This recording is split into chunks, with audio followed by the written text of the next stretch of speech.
Hello friends, मैं Atul Tiwari CGPSC ज्ञान में आप सभी का स्वागत करता हूं। फ्रेंड्स, आज हम बात करने वाले हैं न्यायालय के बारे में। न्यायालय, कोर्ट। तो आज देखते हैं कि न्यायालय होता क्या है और किस प्रकार से न्यायालय की व्यवस्था की गई, इसके पद सोपान कैसे होते हैं। पहले हम इसके कॉन्सेप्ट पे बात करेंगे कि ये कैसे काम करती है, कैसे इसके सदस्य नियुक्त होते हैं, ये सारी चीजें, और उसके बाद इसके अनुच्छेद पर बात करेंगे। मैं साथ में अनुच्छेद नहीं बता रहा हूँ, ठीक है, ताकि आपको कंफ्यूजन ना हो। आप पहले कॉन्सेप्ट समझ लें और उसके बाद मैं आपको अनुच्छेद के बारे में भी डील कर दूंगा। देखते हैं न्यायालय। यदि हम न्यायालय की बात करें, भारत में न्यायालय की बात करें, तो भारत हमारा देश है वो एक संघीय देश है, ठीक है। संघ, यूनियन का कॉन्सेप्ट हमने लिया था। तो ये आवश्यक हो जाता है कि जब हम एक लोकतंत्रात्मक देश बन रहे हैं, लोक कल्याणकारी देश बन रहे हैं, और हमने एक संसदीय शासन व्यवस्था, एक संघीय शासन व्यवस्था को अपनाया है, तो उस संघीय शासन व्यवस्था को अक्षुण्ण बनाए रखने के लिए यह आवश्यक हो जाता है कि उसके अधिकारों की रक्षा की जाए। यदि हम केंद्र को सर्वोच्च मान ले और राज्यों की उपेक्षा कर दें, तो इस दशा में जो राज्य होंगे वो स्वतंत्र जीवन नहीं जी पाएंगे, उनका कोई अस्तित्व नहीं रह जाएगा। लेकिन हम राज्य को भी महत्व देना चाहते थे और साथ में एक संघीय राज्य बनाना चाहते थे, इसलिए हमने एक न्यायपालिका बनाई, ठीक है, न्यायालयों की स्थापना की, जो कि इन पर नियंत्रण रख सके। आपने देखा होगा कि न्यायालय को यह अधिकार दिया गया कि यदि संसद कोई कानून बनाती है और वो भारतीय संविधान का उल्लंघन करता है या नागरिकों के मौलिक अधिकार का उल्लंघन करता है, तो उस दशा में वह उस अनुच्छेद पर, उस नियम पर, उस कानून पर विचार करके उसे शून्य घोषित कर सकती है। इसलिए यह कहा गया कि जो हमारी कार्यपालिका और विधायिका है, उस पर नियंत्रण स्थापित करने के लिए एक बॉडी होनी चाहिए जिसे हम न्यायपालिका के रूप में स्थापित करते हैं। लेकिन जो हमारी न्यायपालिका है वो एकल न्यायपालिका है। एकल न्यायपालिका से तात्पर्य ऐसा नहीं है कि जो हमारे जो न्यायालय हैं वो राज्यों के लिए अलग निर्णय दे सकते हैं और केंद्र के लिए अलग नहीं। जो केंद्र का न्यायालय होगा, जो सर्वोच्च न्यायालय होगा, वही सर्वोपरि होगा, वह शीर्षस्थ न्यायालय होगा। इसके अंतर्गत बाकी के न्यायालय आएंगे, उन्हें अपने क्षेत्र अधिकार के अंतर्गत काम करने का अधिकार है, स्वतंत्रता है। लेकिन जो सर्वोच्च न्यायालय है वो उन क्षेत्रों पर यदि कोई निर्णय गलत दे दिया गया है तो उस पर पुनर्विचार कर सकता है। इसलिए कहा गया कि एकल न्यायपालिका की व्यवस्था भारत में की गई है, ठीक है। तो हम देखते हैं कि इसके पद सोपान क्या है, कि कौन से न्यायालय सर्वोच्च स्थान पर और उसके अधीनस्थ न्यायालय कौन कौन से हैं। तो यदि हम भारत की दृष्टि से बात करें तो भारत में सर्वोच्च न्यायालय सर्वोपरि है, जो सबसे ऊपर रखा जाता है, जो कि शीर्षस्थ न्यायालय है। इसकी स्थापना 1935 के अधिनियम के द्वारा की गई थी। 1935 के अधिनियम के द्वारा हमारा सर्वोच्च न्यायालय बना था। याद रखिएगा, जो इससे पहले भी एक सर्वोच्च न्यायालय कलकत्ता में बना था, लेकिन याद रखिएगा वो जो सर्वोच्च न्यायालय वो केवल नाम का सर्वोच्च न्यायालय था, वो ये वाला सर्वोच्च न्यायालय नहीं है, ठीक है, जो आज हमको दिखाई देता है, ये वो वाला सर्वोच्च न्यायालय नहीं था। ये जो सर्वोच्च न्यायालय ये 1935 के अधिनियम के द्वारा बनाया गया और इसका मुख्यालय दिल्ली को बनाया गया है। तो ये दिल्ली में स्थापित है, ये जो सर्वोच्च न्यायालय है, ठीक है। तो सर्वोच्च न्यायालय सबसे शीर्षस्थ होगा। इसके अधीन विभिन्न राज्यों में स्थापित उच्च न्यायालय आते हैं, ठीक है। विभिन्न राज्यों में हर राज्य के लिए एक अलग उच्च न्यायालय की व्यवस्था की गई है, पर यदि संसद चाहे तो वह 2 राज्यों के लिए एक उच्च न्यायालय बना सकती है। ऐसा जरूरी नहीं है कि प्रत्येक राज्य के लिए एक अलग उच्च न्यायालय हो या केंद्र शासित प्रदेश के लिए उच्च न्यायालय हो। संसद यदि चाहे तो किसी एक ही उच्च न्यायालय में 2 राज्यों का कार्य भी वो दे सकती है। तो इस प्रकार से जो उच्च न्यायालय वो द्वितीय सोपान है। सबसे ऊपर जो सर्वोच्च न्यायालय है उसके अधीनस्थ न्यायालय के रूप में उच्च न्यायालय की व्यवस्था की गई है, जो कि राज्य स्तर पर स्थापित किया जाता है। इसके नीचे होता है जिला न्यायालय। जिला न्यायालय, ठीक है, ये प्रत्येक जिले में होता है जिला न्यायालय, ठीक है। इसके अंतर्गत आता है अधीनस्थ न्यायालय सिविल कोर्ट, ठीक है, अधीनस्थ न्यायालय सिविल कोर्ट। इसके अंतर्गत आता है मुंसिफ या तहसीलदारी न्यायालय। तहसीलदार जहां पर बैठते हैं और निर्णय करते हैं उसे तहसीलदार न्यायालय या मुंसिफ न्यायालय कहते हैं, मुंसिफ, ठीक है। इसके नीचे आता है ग्राम न्यायालय। लेकिन हमारे लिए जो महत्वपूर्ण है वो है केवल 2, सर्वोच्च न्यायालय और उच्च न्यायालय, क्योंकि हम ज्यादातर व्यापम और जो PSC की परीक्षाएं हैं वहां पर यदि बात करते हैं तो हम देखते हैं कि जो ये 2 ही न्यायालय, सर्वोच्च न्यायालय और उच्च न्यायालय, इन्हीं से ज्यादा क्वेश्चन पूछे जाते हैं। तो आज हम इन्हीं दोनों के बारे में बात करेंगे। और मैं कंपेरेटिव बताने वाला हूं, दोनों का कंपेयर करके जो कॉन्सेप्ट है वो लगभग सेम है, कुछ जगह पर बस अंतर आपको मिलेगा, खासकर जब हम इसकी शक्तियों की बात करेंगे तब। ठीक है, तो हम देखते हैं कि इन दोनों को कंपेयर करके ही चलते हैं, और जब हम अनुच्छेद देखेंगे तो भी कंपेरेटिव अनुच्छेद देख लेंगे जो महत्वपूर्ण होंगे। यहाँ पर सारे अनुच्छेदों के बारे में हम बात नहीं करेंगे क्योंकि इतना डीप अभी तक पूछा ही नहीं गया है यहाँ से। ठीक है, लेकिन जो कुछ कॉन्सेप्चुअल चीजें हैं हम उन पर डिस्कस करते हैं। तो स्टार्ट करते हैं पहले सर्वोच्च न्यायालय से ही, और उसको कंपेयर में रखकर देखेंगे उच्च न्यायालय। तो देखते हैं सर्वोच्च न्यायालय। यह कहा गया है भारतीय संविधान में, मैं अनुच्छेद आपको बाद में बता दूंगा। ठीक है, पहले हम सीधे इसकी संरचना के बारे में बात करते हैं कि भारत में एक सर्वोच्च न्यायालय होगा। ठीक है, यह कहा गया है, और उसी प्रकार यह भी कहा गया है कि प्रत्येक राज्य के लिए एक उच्च न्यायालय होगा। ठीक है, जो सर्वोच्च न्यायालय है वह एक मुख्य न्यायाधीश और अन्य न्यायाधीशों से मिलकर बनेगा। ठीक है, जो सर्वोच्च न्यायालय है वह एक मुख्य न्यायाधीश होगा और अन्य न्यायाधीश भी होंगे उसकी सहायता के लिए। लेकिन जब ये संविधान बना तब एक मुख्य न्यायाधीश और 7 अन्य न्यायाधीश हुआ करते थे, 7। ठीक है, लेकिन वर्तमान में इसे संसद द्वारा परिवर्तित, ये यदि संख्या में परिवर्तन करना है तो इसका अधिकार संसद को है कि कितने सदस्य होंगे वहां पर। ठीक है, और ये राष्ट्रपति के द्वारा करवाया जाता है। तो जो सर्वोच्च न्यायालय है वहां पर जब संविधान बना तो उस समय एक मुख्य न्यायाधीश होता था और 7 अन्य न्यायाधीश होते थे। लेकिन वर्तमान में संरचना ऐसी है कि एक मुख्य न्यायाधीश होगा, ठीक है, 31 की संख्या और 30 अन्य न्यायाधीश होंगे। ठीक है, 30 अन्य न्यायाधीश, मतलब टोटल वर्तमान में 31 न्यायाधीश होते हैं यहाँ पर 31। ठीक है, 31 न्यायाधीश। और यदि वहीं पर हम उच्च न्यायालय की बात करें तो यहाँ पर भी संरचना सेम है कि एक मुख्य न्यायाधीश होगा और अन्य न्यायाधीश होंगे। लेकिन प्रत्येक राज्य के लिए, जितने भी राज्य होंगे वहां पर कितने न्यायाधीश काम करेंगे, इसके लिए जिम्मेदारी दी गई है राष्ट्रपति को, कि राष्ट्रपति डिसाइड करेगा कि वहां पर कितने न्यायाधीश कार्य करेंगे।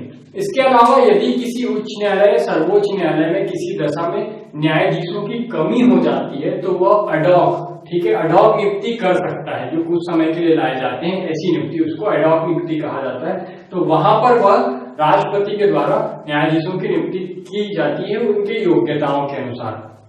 तो ये था सर्वोच्च न्यायालय और उच्च न्यायालय। अब देखते हैं कि मुख्य न्यायाधीश आ गए और अन्य न्यायाधीश आ गए, लेकिन इनकी जो संरचना है ये तो हम देख लीजिए किनसे मिलकर बनेगा। ठीक है, तो ये तो संरचना की बात हो गई, लेकिन ये मुख्य न्यायाधीश और जो अन्य न्यायाधीश आ रहे हैं तो इनकी पात्रता क्या होगी, कितने समय के लिए आएंगे, इन्हें वेतन क्या दिया जाएगा, अब इस पर चर्चा कर लेते हैं। तो हम देखते हैं कि पात्रता, यदि हम सर्वोच्च न्यायालय के मुख्य न्यायाधीश की बात करें कि जो सर्वोच्च न्यायालय का मुख्य न्यायाधीश होगा उसकी नियुक्ति कैसे होगी और अन्य न्यायाधीशों की नियुक्ति कैसे होगी, तो देखिए पात्रता सबके लिए समान है। तो पात्रता क्या होगी, पहले इसे देख लेते हैं। पहले हम सर्वोच्च न्यायालय के लिए बात कर लेते हैं कि सर्वोच्च न्यायालय के लिए इसमें क्या क्या पात्रता दी गई है। तो यदि हम पात्रता की बात करें तो इसकी पहली पात्रता होगी, मैं सर्वोच्च न्यायालय की बात करने वाला हूँ, सर्वोच्च न्यायालय के न्यायाधीश बनने की पात्रता क्या है। तो पहली पात्रता कि वो भारत का नागरिक हो। ठीक है, सेम, वो भारत का नागरिक हो, ये जरूरी है कि उसे भारत का नागरिक होना पड़ेगा। दूसरी बात कि वह उच्च न्यायालय में, ठीक है, क्योंकि हम सर्वोच्च न्यायालय की बात कर रहे हैं, तो उच्च न्यायालय में कम से कम न्यायाधीश के पद पर 5 वर्ष के कार्य का अनुभव उसे होना चाहिए। 5 वर्ष तक वो न्यायाधीश के रूप में यदि कार्य किया हुआ है उच्च न्यायालय में तो उसे सर्वोच्च न्यायालय का न्यायाधीश नियुक्त किया जा सकता है, दूसरी शर्त। तीसरी शर्त, इसके अलावा यदि वो 5 वर्ष तक किया है तो ठीक है, नहीं तो 10 वर्ष तक उच्च न्यायालय में अधिवक्ता के रूप में वो कार्य किया होना चाहिए। तीसरी शर्त होगी कि यदि न्यायाधीश के रूप में कार्य किया तो 5 वर्ष, यदि अधिवक्ता के रूप में कार्य किया है तो 10 वर्ष। ठीक है, ये 3 शर्त हो गई। इसके अलावा उसे राष्ट्रपति की दृष्टि में जो कानून है, जो नियम है, उसका ज्ञाता होना चाहिए। ठीक है, कि वो उसकी जानकारी रखता है पर्याप्त रूप से। राष्ट्रपति यदि ऐसा समझता है कि वो पर्याप्त रूप से कानून की जानकारी रखता है, उसने 10 वर्ष तक या तो उच्च न्यायालय में अधिवक्ता के तौर पर कार्य किया है, 5 वर्ष तक न्यायाधीश के रूप में कार्य किया है और वो भारत का नागरिक है, तो उस दृष्टि में उसे न्यायाधीश बनाया जा सकता है सर्वोच्च न्यायालय का। लेकिन यह अधिकार दिया गया है राष्ट्रपति को, पहली बात। ठीक है, कौन डिसाइड करेगा? तो राष्ट्रपति। अब इन न्यायाधीशों में से ही एक मुख्य न्यायाधीश चुना जाता है, जो कि वरिष्ठतम व्यक्ति होगा उन न्यायाधीशों में, उसे चुना जाएगा मुख्य न्यायाधीश। ठीक है, वरिष्ठतम जो न्यायाधीश होगा उसे मुख्य न्यायाधीश चुना जाएगा। और जैसे ये जो नियुक्ति है, ये जो नियुक्ति की जा रही है, तो मुख्य न्यायाधीश की नियुक्ति करता है राष्ट्रपति। मुख्य न्यायाधीश की नियुक्ति करता है राष्ट्रपति। जब राष्ट्रपति मुख्य न्यायाधीश चुन लेता है तो यह मुख्य न्यायाधीश और इसके साथ 4 सदस्यीय टीम, ठीक है, जो न्यायाधीशों से ही मिलकर बनी होगी, तो मतलब कुल 5 न्यायाधीश यह कह सकते हैं आप, मुख्य न्यायाधीश और 4 अन्य न्यायाधीश, इस प्रकार से 5 न्यायाधीश प्लस राष्ट्रपति, ये तीनों मिलकर अन्य न्यायाधीशों की नियुक्ति करेंगे। ठीक है, मुख्य न्यायाधीश की नियुक्ति राष्ट्रपति करेगा और जब मुख्य न्यायाधीश बन जाएगा तो यह 4 सदस्यीय टीम बनाएगा और उनसे परामर्श लेकर यह अन्य न्यायाधीशों की नियुक्ति करने के लिए कहेगा राष्ट्रपति को, और राष्ट्रपति के द्वारा भी अन्य न्यायाधीशों की नियुक्ति की जाएगी। यह तो था मुख्य न्यायाधीश और अन्य न्यायाधीश जो सर्वोच्च न्यायालय के हो गए। यदि हम उच्च न्यायालय की बात करें, जो कि राज्य स्तर का शीर्षस्थ न्यायालय है, राज्य स्तर में शीर्षस्थ न्यायालय होगा उच्च न्यायालय। ठीक है, तो उच्च न्यायालय के लिए मैंने पात्रता बता दी आपको कि इसकी संरचना बता दी कि जो ये भी होगा, ये एक मुख्य न्यायाधीश और अन्य न्यायाधीशों से मिलकर बनेगा।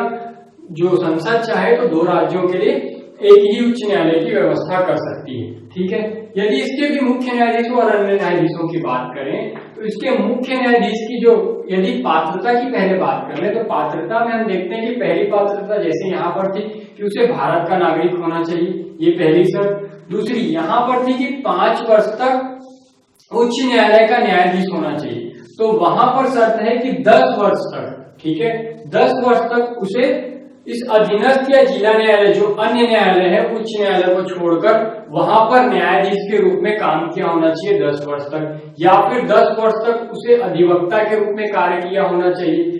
तो उस दशा में, और चौथी जो शर्त है कि राष्ट्रपति की दृष्टि में उसे एक कानून का जानकार होना आवश्यक है। तो ये 4 शर्त यहाँ पर थे सर्वोच्च न्यायालय में। तो उच्च न्यायालय की बात की गई कि उच्च न्यायालय में उसके काम होने चाहिए, लेकिन अब उच्च न्यायालय में नियुक्ति होनी है तो उसके जो अधीनस्थ न्यायालय है वहां पर यदि वो ऐसा कार्य किया हुआ है तो उसे उच्च न्यायालय में न्यायाधीश नियुक्त किया जा सकता है। ठीक है, अब एक मुख्य न्यायाधीश होगा और अन्य न्यायाधीश होंगे। तो मुख्य न्यायाधीश की नियुक्ति जो की जाएगी वह सर्वोच्च न्यायालय के मुख्य न्यायाधीश प्लस वो 4 सदस्यीय टीम, ठीक है, प्लस राज्य का राज्यपाल और राष्ट्रपति, यह सब मिलकर मुख्य न्यायाधीश की नियुक्ति करेंगे। और फिर जब मुख्य न्यायाधीश की नियुक्ति हो जाएगी तो यह सभी मिलकर, और यह मुख्य न्यायाधीश भी इनके साथ आकर अब अन्य न्यायाधीशों की नियुक्ति करेगा। मतलब कौन कौन हो गया? राष्ट्रपति, सर्वोच्च न्यायालय का मुख्य न्यायाधीश, 4 सदस्यीय टीम, जो राज्यपाल है वो, उसके अलावा जो राज्य का जो उच्च न्यायालय का मुख्य न्यायाधीश है वो, ये सभी मिलकर राज्य के अन्य न्यायाधीशों की नियुक्ति करते हैं। ठीक है, और यदि देखिए एक सिंपल सा कॉन्सेप्ट है कि जो नियुक्ति करेगा उसी को त्याग पत्र भी दिया जाएगा। तो जब भी इन्हें त्याग पत्र देना होगा तो क्योंकि राष्ट्रपति इनकी नियुक्ति कर रहा है, ये सब सलाह देने वाले हैं। ठीक है, नियुक्ति एक्चुअल में राष्ट्रपति ही कर रहा है, तो राष्ट्रपति को ही ये त्याग पत्र सौंपते हैं। ठीक है, यदि पद मुक्ति की बात की जाए तो ये एक कंडीशन हो सकती है कि त्याग पत्र देना पड़ जाए किसी को अपने निजी कारणों से, तो वो राष्ट्रपति को दिया जाता है। ठीक है, अब बात करते हैं वेतन के बारे में। ये तो नियुक्ति हो गई और पात्रता हो गई, कौन नियुक्त करेगा और उनकी पात्रता क्या होगी। ठीक है, यदि अब वेतन की बात की जाए तो मुख्य न्यायाधीश जो होगा सर्वोच्च न्यायालय का, उसका वेतन 1 लाख रुपए है। 1 लाख रुपए मुख्य न्यायाधीश का वेतन है, और जो अन्य न्यायाधीश होंगे सर्वोच्च न्यायालय के, उनका वेतन होगा 90,000 रुपए। ठीक है, तो 90,000 रुपए अन्य न्यायाधीशों का और मुख्य न्यायाधीश का 1 लाख। यदि हम इसी के नीचे उच्च न्यायालय की बात करें तो उच्च न्यायालय का जो मुख्य न्यायाधीश होगा उसका वेतन 90,000 होगा, जैसे कि सर्वोच्च न्यायालय के अन्य न्यायाधीशों को मिल रहा है, उसी प्रकार 90,000 रुपए उच्च न्यायालय के मुख्य न्यायाधीश को प्राप्त होता है। और इसके अलावा जो अन्य न्यायाधीश होंगे उन्हें 80,000 रुपए मासिक वेतन प्राप्त होता है। इसके अलावा उन्हें विभिन्न सुविधाएं जो मिलती है सरकार की ओर से, चाहे वो केंद्र सरकार हो चाहे राज्य सरकार, बस एक बात याद रखिएगा, जो उच्च न्यायालय के न्यायाधीश हैं उनका वेतन राज्य की संचित निधि पर भारी होता है, जबकि सर्वोच्च न्यायालय के जितने भी न्यायाधीश होंगे उनका जो वेतन होगा वो केंद्र की संचित निधि पर भारित होगा।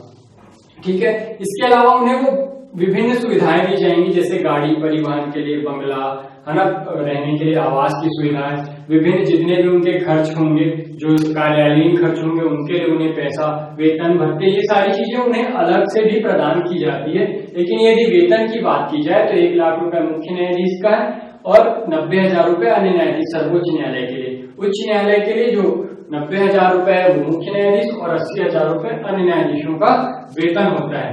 ये तो था वेतन। अब बात करते हैं पद मुक्ति की। पद मुक्ति कैसे होगी? तो मैंने आपको बताया कि यदि इन्हें त्याग पत्र देना हुआ तो उस दशा में यह राष्ट्रपति को त्याग पत्र देंगे। यदि इनकी जो कार्यकाल की बात करें कि कब तक ये कार्य कर सकते हैं, तो इसके लिए अधिकतम आयु का निर्धारण किया गया है 65 वर्ष दोनों के लिए, चाहे वो सर्वोच्च न्यायालय के न्यायाधीश हो चाहे उच्च न्यायालय के लिए, दोनों के लिए 65 वर्ष प्रावधान है। 65 वर्ष की यदि आयु पूर्ण कर लेता है तो वह फिर से और ज्यादा उससे कार्य नहीं कर सकता। ठीक है, 65 वर्ष की आयु तक कार्य कर सकता है। और यह बात जानने वाले कि यदि वह एक बार रिटायर हो जाता है, ठीक है, 65 वर्ष की आयु प्राप्त करने के पश्चात, न्यायाधीश के रूप में कार्य करने के पश्चात, तो वो फिर से कहीं पर भी कार्य नहीं कर सकता है। ठीक है, कोई कोर्ट में जाके केस नहीं लड़ सकता है एक एडवोकेट के रूप में। तो ये शर्तें हैं। ठीक है, वैसे ये 65 वर्ष की आयु तक के लिए होंगे। यदि उससे पहले हटाया जाना है तो उस दशा में इन्हें ये खुद से त्याग पत्र दे सकते हैं। दूसरी शर्त हो सकती है कदाचार की भावना या फिर इनकी अकर्मण्यता की भावना या असमर्थता की भावना।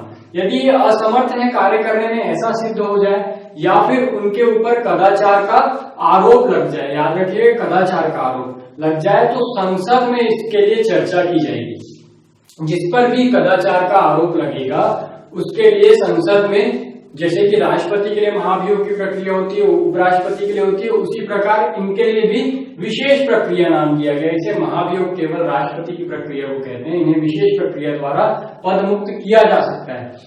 यदि देखिए इन्हें पद मुक्त करना है तो लोकसभा में यदि इसे पेश करना है तो 100 सदस्यों की अनुमति चाहिए, राज्यसभा में पेश करना है तो 50 सदस्यों की अनुमति चाहिए। किसी भी सदन में पेश किया जा सकता है इनके खिलाफ ये जो प्रस्ताव है वो। ठीक है, उस पर वोटिंग होगी। वोटिंग कैसे होगी? वोटिंग होगी, इसमें मतदान मतलब कितना मिलना चाहिए वोट, यदि ये पूछा जाए तो याद रखिएगा कुल सदस्य संख्या का। यदि कुल सदस्य संख्या की बात की जाए, जितने भी टोटल सदस्य हैं दोनों सदनों में, तो उनका बहुमत होना चाहिए, विशेष बहुमत। ठीक है, यदि मतदान करने वाले और उपस्थित सदस्य की बात की जाए तो विशेष बहुमत 2/3। ठीक है, 2/3 ये उपस्थित और मतदान करने वाले का 2/3 या कुल जो मतदाता है उसके बहुमत, विशेष बहुमत से इसे पारित होना आवश्यक। यदि पारित हो गया तो उस दशा में भी इन्हें पदमुक्त मान लिया जाता है। तो ये कंडीशन थी पात्रता, उनकी नियुक्ति कौन करेगा, उनका वेतन कितना होगा, पद मुक्ति किस प्रकार से होगी और उनका कार्यकाल कितने वर्ष का होगा। तो कार्यकाल उनका 65 वर्ष की आयु तक होगा और 65 वर्ष की आयु पूर्ण करने के पश्चात वो किसी भी न्यायालय में फिर से जो वाद है वो नहीं दायर कर सकते, मतलब कि वो किसी के लिए केस नहीं लड़ सकते हैं। ठीक है, उसके बाद उन्हें अवकाश घोषित कर दिया जाता है। फ्रेंड्स, अब हम बात करने वाले हैं न्यायालय का क्षेत्राधिकार, शक्ति एवं कार्य के बारे में, कि उनकी शक्तियां कैसी होंगी, उनका क्षेत्राधिकार क्या होगा और वो कार्य क्या करेंगे। तो देखिए, जितने भी न्यायालय हैं, यदि हम नीचे से चालू करें तो यदि किसी अधीनस्थ न्यायालय में कोई निर्णय दिया गया है, मान लीजिए ग्राम न्यायालय में कोई निर्णय दिया है तो आप तहसील न्यायालय के पास जा सकते हैं, तहसीलदार न्यायालय के, वहां पर निर्णय दिया है तो आप सिविल न्यायालय में जा सकते हैं, वहां से आप जिला न्यायालय में जा सकते हैं, वहां से उच्च न्यायालय में उसकी अपील कर सकते हैं, उच्च न्यायालय के निर्णय का अपील आप सर्वोच्च न्यायालय में कर सकते हैं। तो सबसे जो विस्तृत क्षेत्र है वो सर्वोच्च न्यायालय का है, क्योंकि वो अपने अधीनस्थ न्यायालयों के मुकदमे की अपील सुन सकती है। इसी प्रकार उच्च न्यायालय अपने अधीनस्थ और जिला न्यायालय अपने अधीनस्थ। तो इस प्रकार से उनके जो अधिकार है, उनके क्षेत्र हैं, वो उनके पद सोपान के क्रम में विस्तृत होते जाते हैं। ठीक है, लेकिन फिर भी यदि इनके हम क्षेत्र अधिकारों को बांटने की कोशिश करें तो हम इनका विभाजन करके देखते हैं कि क्या हो सकता है। तो स्टार्ट करते हैं प्रारंभिक क्षेत्राधिकार। देखिए जिसके लिए भी बात करूं ये उसके लिए लागू होगा कि यदि हम सर्वोच्च न्यायालय की बात करें तो उसके लिए, मतलब मैं इसमें संपूर्ण न्यायालय को एक साथ रखकर बता रहा हूं, ठीक है। तो यदि हम प्रारंभिक क्षेत्राधिकार की बात करें तो हम इसको दो भागों में बांट सकते हैं, सर्वोच्च न्यायालय के लिए, उच्च न्यायालय के लिए और अन्य न्यायालयों के लिए एक ही होगा। लेकिन प्रारंभिक क्षेत्र अधिकार में हम दो भाग में बांट सकते हैं सर्वोच्च न्यायालय के लिए। पहले सर्वोच्च न्यायालय की बात कर लेते हैं। तो इसे प्रारंभिक एकमेव क्षेत्र अधिकार कहते हैं। प्रारंभिक एकमेव क्षेत्र अधिकार में केवल सर्वोच्च न्यायालय ही निर्णय सुना सकता है, अन्य न्यायालय नहीं, इसलिए इसे एकमेव अधिकार कहा गया। देखिए एकमेव जो अधिकार है उसके अंतर्गत कुछ मुद्दे हो सकते हैं, जैसे यदि मैं एग्जांपल की बात करूं तो यदि कोई केंद्र और राज्य के बीच किसी मुद्दे पर असहमति होती है और इसमें विवाद उत्पन्न हो जाता है तो इसका निर्णय केवल सर्वोच्च न्यायालय करेगी। यदि दो राज्यों के बीच कोई विवाद उत्पन्न हो जाता है तो भी इसका निर्णय कौन करेगा? सर्वोच्च न्यायालय। यदि संघ शासित क्षेत्रों के बीच और राज्यों के बीच या फिर संघ के बीच कोई विवाद उत्पन्न होता है तो इसका निर्णय केवल सर्वोच्च न्यायालय कर सकती है, इसलिए इसे एकमेव क्षेत्र अधिकार कहा गया। इसके अलावा हम समवर्ती क्षेत्र अधिकार की बात करें तो ऐसे सभी मुकदमे जो अधीनस्थ न्यायालय में लड़े गए हैं उसके लिए आप उसके ऊपरी न्यायालय में जाकर उसके लिए अपील कर सकते हैं। शर्त बस इतनी होगी कि वो या तो आपको अनुमति मिल जाए खुद सर्वोच्च न्यायालय के द्वारा कि सर्वोच्च न्यायालय बोले कि हाँ ये इसके लिए आप अपील कर सकते हो, वहां से मिल जाए, या फिर आपको अधीनस्थ न्यायालय खुद कह दे कि आपको उसके शीर्ष न्यायालय पर जाने की अनुमति है। तो उस दशा में समवर्ती क्षेत्र अधिकार का प्रयोग होता है और ये कह सकते हैं कि जितने भी संवैधानिक मामले या विधि से संबंधित मामले होंगे जहां पर व्याख्या की जरूरत होगी किसी भी, तो वहां पर आप उसके उच्चस्थ या शीर्षस्थ न्यायालय की ओर बढ़ सकते हैं। जैसे आप जिला न्यायालय में आपका कोई केस चल रहा है तो आप उसकी अपील उच्च न्यायालय में कर सकते हैं। उच्च न्यायालय में यदि कोई केस चल रहा है तो आप उसकी जो अपील है वो सर्वोच्च न्यायालय में कर सकते हैं।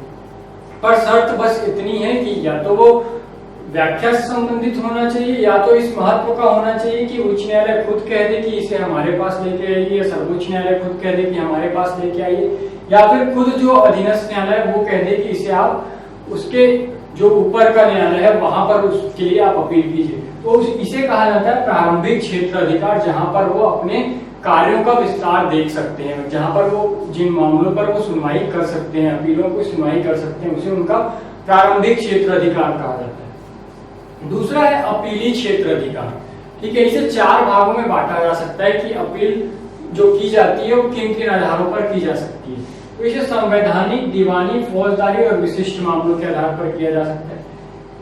संवैधानिक मामले, यदि संविधान का उल्लंघन होता है किसी भी दशा में, तो यदि संविधान की अवमानना हो रही है, केंद्र यदि कोई ऐसा नियम कानून बना दे जिससे राज्यों के जो अधिकार है उनका उल्लंघन हो, या फिर केंद्र कोई ऐसा कानून बना दे जिससे मौलिक अधिकारों का उल्लंघन हो रहा है, तो इसकी सुनवाई उच्च न्यायालय या फिर सर्वोच्च न्यायालय में किया जा सकता है अपील करके। देखिए यदि मौलिक अधिकार से संबंधित कोई भी मामला होगा तो उसकी सुनवाई या तो उच्च न्यायालय करेगा या सर्वोच्च न्यायालय। यदि सर्वोच्च न्यायालय करना चाहता है तो वो उच्च न्यायालय से इसको मंगवा सकता है अपने पास कि हम इसकी सुनवाई करने वाले हैं। ठीक है, तो ये तो संवैधानिक मामला, जहां पर संविधान से संबंधित कोई मामला होगा तो उसकी जो सुनवाई होगी वो उच्च न्यायालय या फिर सर्वोच्च न्यायालय ही कर सकते हैं। ठीक है, अगर बात करें दीवानी मामलों की, दीवानी मामले मतलब प्रॉपर्टी से संबंधित जो मामले होते हैं वो किसी भी न्यायालय में लाए जा सकते हैं, पर यदि वहां से इंसान संतुष्ट नहीं है, जिसका मामला है वो संतुष्ट नहीं है, तो उसकी वो अपील कर सकता है उसके अन्य न्यायालयों में। जैसे कि मान लीजिए जिला में चल रहा है तो अब उसकी अपील वो उच्च न्यायालय में कर सकता है। जब प्रारंभ हुआ था तब उच्च न्यायालय को राजस्व संबंधी मामलों को सुनने का अधिकार नहीं था, पर बाद में उसे राजस्व संबंधी जो मामले होते हैं उन्हें भी सुनने का अधिकार दे दिया गया। तो इस प्रकार से यदि दीवानी संबंधी कोई मामला होता है तो हम वो जिस अधीनस्थ न्यायालय में चल रहा है उसके बाद वो उसके आगे बढ़ेगा तो वो उच्चस्थ न्यायालय में जाएगा, उच्च न्यायालय में जाएगा, उसके बाद वो शीर्ष न्यायालय में जाएगा, मतलब कि सर्वोच्च न्यायालय में जाएगा, वहां पर उसकी अपील की जा सकती है। इसी प्रकार कोई भी फौजदारी मामला, फौजदारी मामला जैसे कि डकैती, लूट, मारपीट, हत्या, इससे जो संबंधित मामला होगा वो भी अधीनस्थ न्यायालय में चलेगा। पहले अधीनस्थ न्यायालय में जब निर्णय दे दिया जाएगा तो उसकी अपील आप उच्च न्यायालय में कर सकते हैं, उच्च न्यायालय से सर्वोच्च न्यायालय। ये पद सोपान है, जो क्रम है उस व्यवस्था में है। तो इस प्रकार से आप फौजदारी मामले के लिए भी इसकी अपील कर सकते हैं। यदि इन तीनों से अलग भी कोई मामला है, ठीक है, हो सकता है कोई ऐसा मामला हो जो इन तीनों से अलग हो लेकिन उसकी सुनवाई की जानी है, तो इसे विशिष्ट क्षेत्र के अंतर्गत रखा जाता है, विशिष्ट क्षेत्र अधिकार के अंतर्गत, और इसकी भी सुनवाई की जा सकती है उच्च न्यायालय या फिर सर्वोच्च न्यायालय के द्वारा। अब बात करते हैं पुनर्विचार संबंधी क्षेत्र अधिकार। यह एक बहुत ही महत्वपूर्ण अधिकार है जो कि न्यायालयों को प्राप्त है। पुनर्विचार, मैंने आपको बताया कि यदि कोई भी कानून बनाया जाता है संसद के द्वारा, ठीक है, संसद कोई कानून बनाती है तो न्यायालय को यह अधिकार है कि वह उसकी जांच करे, उस कानून को अपने पास मंगाए और उसकी जांच करे कि कहीं इससे किसी संविधान का उल्लंघन ना हो और मौलिक अधिकारों का उल्लंघन ना हो। यदि ऐसा होता है तो वह संसद द्वारा बनाए गए सभी कानूनों को शून्य घोषित कर सकती है। जो कानून बनाया गया उसे शून्य घोषित कर सकती है। यह अधिकार दिया गया है न्यायालयों को, ठीक है।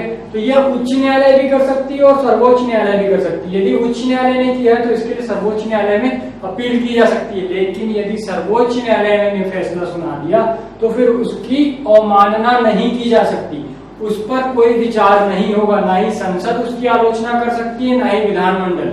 ये याद रखने वाली बात है कि एक बार निर्णय होने के पश्चात उसकी आलोचना नहीं की जा सकती है। इसे सर्वोच्च न्यायालय या न्यायालय की अवमानना करार देकर दोषी को दंड दिया जा सकता है। यह पुनर्विचार संबंधी क्षेत्र अधिकार कि वो किसी भी कानून को रिव्यू में ले सकती है और यदि उसे ऐसा लगता है कि इससे संवैधानिक किसी क्षेत्र का हनन हो रहा है या फिर किसी के मौलिक अधिकार का हनन हो रहा है तो उस कानून को वह शून्य घोषित कर सकती है। इसके अलावा परामर्श संबंधी क्षेत्र अधिकार दिए गए हैं। यदि राष्ट्रपति चाहे तो सर्वोच्च न्यायालय से किसी विधिक संबंधी मामले में परामर्श ले सकता है। वह उसे मानने के लिए बाध्य नहीं होता है, लेकिन परामर्श ले सकता है। ये परामर्श संबंधी क्षेत्र अधिकार के अंतर्गत आते हैं कि वह राष्ट्रपति को किसी भी विधिक मामले में जो सर्वोच्च न्यायालय है वो परामर्श दे सकती है। इसके बाद करें अभिलेख न्यायालय की। यह उच्च न्यायालय के लिए भी लागू होता है और सर्वोच्च न्यायालय के लिए भी। अभिलेख न्यायालय और सभी न्यायालयों के लिए, जितने भी न्यायालय हैं उन सभी के लिए यह लागू होता है अभिलेख न्यायालय। अभिलेख न्यायालय से तात्पर्य क्या है कि यदि कोई भी वाद या कोई भी अपील उस न्यायालय में की जा रही है, जो भी कार्यवाही की जा रही है वो सभी लिखित रूप में उपस्थित होंगे। जो भी फैसला दिया गया है जिस भी अपराध के लिए या जिस भी वाद के लिए यदि कोई फैसला दिया गया है तो उसकी लिखित कार्यवाही होगी और उस अभिलेख को हर जगह मान्यता मिलेगी, चाहे वह भारत क्षेत्र के अंतर्गत कोई भी क्षेत्र हो, वहां पर उसको मान्यता दी जाएगी। जैसे यदि आप हो सकता है कि आप जो विवाह करते हैं वो कानूनी तौर पर करते हैं और उस विवाह के अंतर्गत आपको एक प्रमाण पत्र जारी किया जाता है उच्च न्यायालय के द्वारा, तो उस प्रमाण पत्र की मान्यता केवल आपके राज्य में नहीं है बल्कि पूरे भारत के क्षेत्र में अधिकार के अंतर्गत आने वाले सभी राज्यों में उसको अभिलेख के रूप में माना जाएगा। इसी प्रकार अन्य कोई भी मामला हो और उस पर सुनवाई की गई हो किसी भी उच्च न्यायालय या सर्वोच्च न्यायालय के द्वारा, तो उसे सभी क्षेत्रों में, भारत क्षेत्र के अंतर्गत आने वाले सभी क्षेत्रों में उसकी जो वैल्यू है वो सेम होगी, वो उसे माना जाएगा। इसलिए कहा जाता है इसे अभिलेख न्यायालय, क्योंकि उसको लिखित में वहां पर रखा जाता है और इन्हीं निर्णयों को देखकर जो ऑलरेडी लिए जा चुके हैं उन्हें देखकर ही अगला निर्णय दिया जाता है, ठीक है। इसलिए इसे अभिलेख न्यायालय कहा जाता है। आखिरी देख लेते हैं मौलिक अधिकारों का रक्षक। उच्च न्यायालय और सर्वोच्च न्यायालय को मौलिक अधिकारों की रक्षा की बात की गई है कि वो उसके रक्षक है। मैंने आपको बताया कि यदि मौलिक अधिकार संबंधित कोई भी मामला है और वो अधीनस्थ न्यायालय में है तो उच्च न्यायालय उसे अपने पास मंगा सकती है, और यदि वो उच्च न्यायालय में चल रहा है तो उसे सर्वोच्च न्यायालय अपने पास मंगा सकती है, ठीक है। यदि मृत्यु से संबंधित कोई भी मामला है तो वह उच्च न्यायालय में ही लाया जाएगा, ठीक है। यदि मृत्यु दंड दे दिया गया है अधीनस्थ न्यायालय के द्वारा तो इसके लिए अपील आप उच्च न्यायालय में कर सकते हैं, उच्च न्यायालय से आप सर्वोच्च न्यायालय में जा सकते हैं। तो ये मौलिक अधिकारों के रक्षक हैं। उच्च न्यायालय और सर्वोच्च न्यायालय। यदि आपके मौलिक अधिकारों का हनन होता है तो आप कोर्ट जा सकते हैं, उच्च न्यायालय या फिर सर्वोच्च न्यायालय, और वहां पे आप अपील दायर कर सकते हैं। तो ये जितने भी थे ये उनके क्षेत्राधिकार और कार्य और शक्तियां थी। अब हम इसके अनुच्छेदों की चर्चा करेंगे कंपैरेटिव रूप से। ये था ऑलमोस्ट आपका जो कॉन्सेप्ट था वो यहीं तक था कि इसके अंतर्गत क्या क्या किया जाता है और यहीं से आपके क्वेश्चन बनते हैं। तो इसे ध्यान से याद रखिएगा जो भी कॉन्सेप्ट मैंने बताया। अब हम चर्चा कर लेंगे केवल उनके अनुच्छेदों को कंपेयर करके कि किस अनुच्छेद में क्या दिया गया है, जहां से बहुत कम क्वेश्चन बनते हैं पर फिर भी आपको जानना चाहिए, इसलिए मैं दोनों को कंपेयर करके बता देता हूँ। Subscribe our YouTube channel and press the bell icon to never miss an update from CGPSC eGyan. Visit our website visualcard.com to get complete video series.